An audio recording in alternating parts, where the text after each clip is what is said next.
সেটা হচ্ছে কেওয়াইসি। আমাদের বিভিন্ন দাবি বিভিন্ন সময়ে এই জনপদ রাজপথ আমরা ধরিয়ে দিয়েছি। সারা বছর ধরে আমাদের এই আন্দোলন চলে।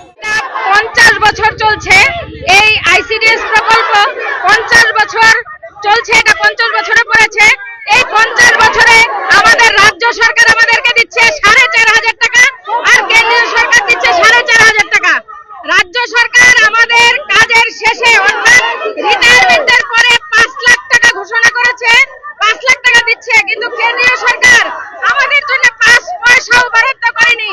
কেন্দ্রীয় সরকারকে আমরা জানাতে চাই যে আমাদের কর্মীরা তাদের জীবনটা এই আইসিডিএস এ দিয়ে দিল, তারা রিটায়ারমেন্টের পরে কোথায় যাবে? আমাদের অনেক কর্মী রিটায়ারমেন্টের পরে মানুষের বাড়ি বাসন মাজতে বাধ্য হচ্ছে। তো আমাদের যারা জীবনটা এই ডিপার্টমেন্টে নিয়ে নিল তারা আমাদের জন্য কি করছে? কেন্দ্রীয় সরকারকে জিজ্ঞেস করতে চাই যে বেটি বাঁচাও বেটি পড়াও তারা মুখে মুখে বলছে, কাজের বেলায় তারা কোথায় করছে?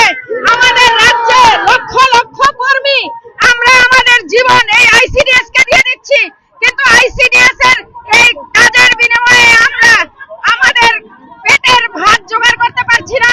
বাংলা খবর, আপনার রাজনীতি, আপনার আওয়াজ।